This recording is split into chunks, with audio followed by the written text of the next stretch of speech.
Hi అండి, అందరికీ నమస్కారం. మరి మనం విష్ణు పురాణంలోని శ్రీకృష్ణ అవతార కథ గురించి చెప్పుకుంటున్నాం కదండి. నిన్నటి వీడియోలో మరి భూదేవి బ్రహ్మ దగ్గరకు వెళ్ళి తనకు కలిగిన భారాన్ని చెప్పుకోవటం, విష్ణుమూర్తి అభయం ఇవ్వటం గురించి మనం తెలుసుకున్నాము. ఇక ఈరోజు వీడియోలో తర్వాత విషయం ఏంటనేది చూద్దాము.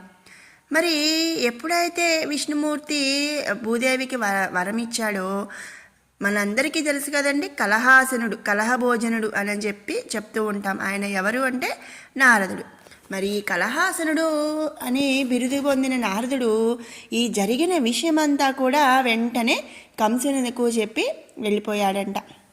వెంటనే కంసుడు చింతకి చిదికి మది చెడిన వాని వలె ప్రవర్తిస్తూ దేవకి వసుదేవులను ఇక ఇంట్లో కాకుండా కారాగృహంలో బంధించాడు. అలా ఉండగా హిరణ్యకశిపుని కొడుకులు 6 కూడా విష్ణుమాయ వల్ల వరుసగా దేవకి కన్న కొడుకులు అయ్యారంట. మునుపు అంటే ఇంతకు ముందు తన అన్న మాట ప్రకారం వసుదేవుడు ఏం చేశాడంటే వారిని వరుసగా కంసునకు అందించగా ఆ దుర్మార్గుడు వారిని అలాగే నరికి పారేశాడు. దేవకి 7వ గర్భం ధరించగా లోకమంతా కూడా ఆనందమయం అయిందంట.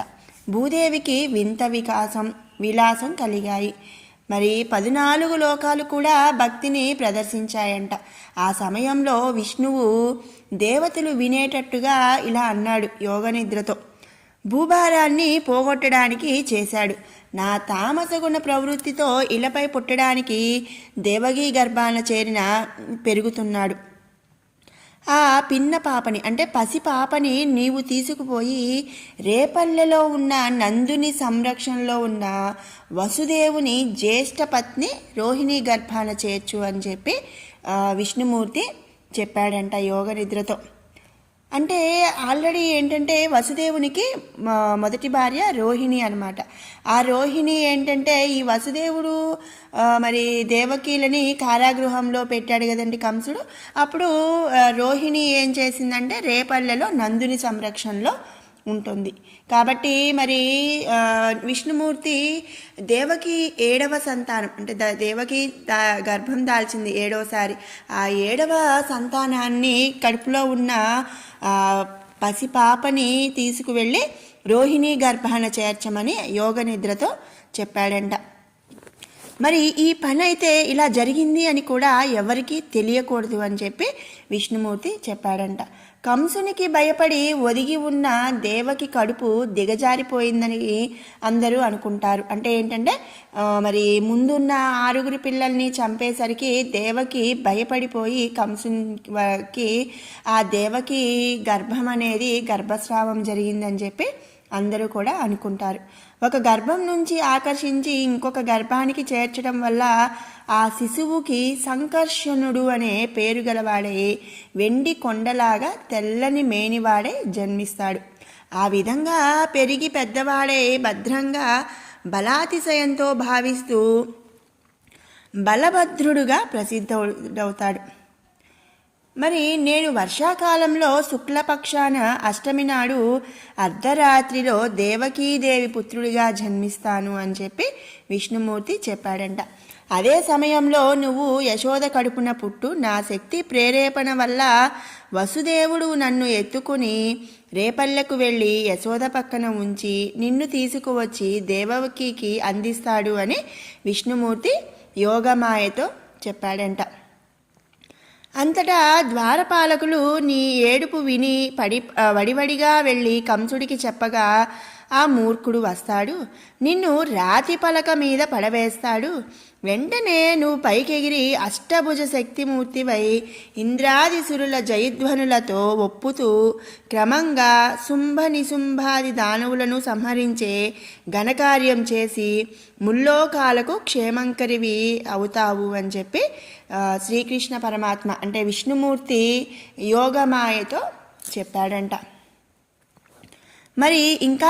మరి ఇంకా ఏం చెప్పాడు అంటే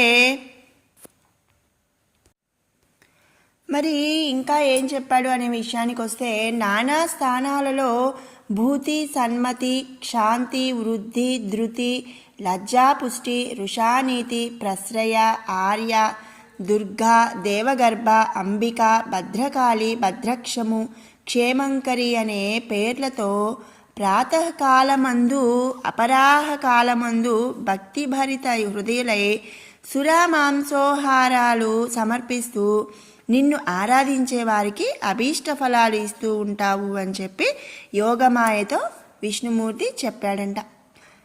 అలా చెప్పి పంపగా యోగ నిద్ర వెళ్ళి దేవకి గర్భాన శేషమూర్తి అయి ఉన్న శిశువును కొనిపోయి అంటే తీసుకొని వెళ్ళి అతి రహస్యంగా రోహిణి గర్భమందు ఉంచిందంట. కంసుని వల్ల భయపడటం వల్ల దేవకి కడుపు దిగజారిపోయిందని అక్కడ అందరూ కూడా చింతించారు.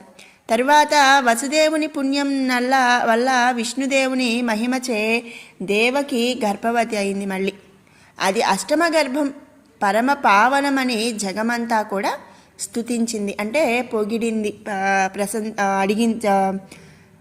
స్తుతించింది అంటే పొగిడింది అలా చెప్పుకోవచ్చు. మరి సకల లోకాలకు కూడా తండ్రిగా సంరక్షకుడుగా విరాజిల్లుతున్న కమలా మనోహరుడు దేవకి గర్భాన అర్భకుడై పుట్టడం జీవలోక సంరక్షణ కర్తవ్యం కదా అని చెప్పి మనం తెలుసుకోవాలి.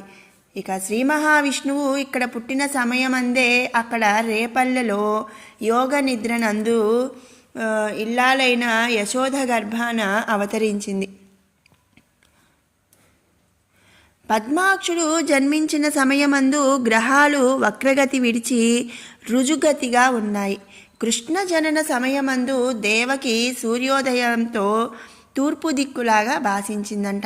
అంతా విరాజిల్లుతూ ఉందంట. ఆమె తేజస్సు చూసి చూడలేని వారై ఇంద్రాదులు ఆకాశం నుంచి ఇట్లా అంటున్నారు. ఏమంటున్నారంటే, లోకాలన్నీ తన కడుపులో ఉంచుకున్న ఆది విష్ణువు ఇప్పుడు నీ కడుపున చేరాడు, నీవు ఇప్పుడు జగన్మాతవవుతున్నావు అని చెప్పి ఇంద్రాది దేవతలందరూ కూడా చెప్తున్నారు. అలాగే పరమ పురుషుడు పుట్టే సమయంలో నీకు ప్రసవ సంబంధమైన బాధ లేకపోవుగాక అని అనేక విధాల మంగళవాక్కులు పలికారంట ఇంద్రాది దేవతలు. ఇక ఆ సమయంలో నల్లని మేను, పున్నమ నాటి చందమామను పోలిన మోము, విశాలమైన వక్షంపై మచ్చ, తెల్ల తామర లాంటి విశాల నేత్రాలు, కరణును స్ఫురించే చూపులు, నడుమున పచ్చని పట్టుపంచ, మోకాళ్ల వరకు నిడువుగా ఉన్న 4 చేతులు గలవాడై లోకాలను పాలించే పరమ పురుషుడు బాలుడై దేవకీ గర్భం నుంచి ఉదయించాడు. ఇక సకల భువన రక్షకుడైన పుండరీకాక్షుడు శంఖ చక్ర గదాభయ హస్తుడై పుట్టిన సమయంలో అన్ని లోకాలు కూడా ఆనందభరితములయ్యాయంట. సాధుజనులు సంతుష్టులయ్యారు. చల్లగా గాలులు వీచాయి. యమున మొదలైన నదులు కూడా ప్రశాంతంగా ప్రవహించాయి. ఇక సముద్రాలైతే ఉప్పొంగిపోయాయి. గంధర్వులు పాటలు, అర్చనలు, ఆటలు, ముచ్చటలు వినవచ్చాయి. దేవతలు పుష్పవర్షం కురిపించి దివ్య దుందుబులు కూడా మ్రోగించారంట. యజ్ఞాలు సలక్షణంగా వెలిగే అగ్నులతో భాసించిపోయాయి. మేఘాలైతే మెల్లగా ఉరిమి చల్లగా వర్షించాయంట. ఇక ఆ సమయంలో దేవకీ వసుదేవులు ఆ దివ్యమూర్తి మహిమ చూసి అపరిమిత ఆనందాశ్చర్యాలతో అలా చూస్తూ ఉండిపోయి తర్వాత మొక్కుతూ ఇట్లా అన్నారంట.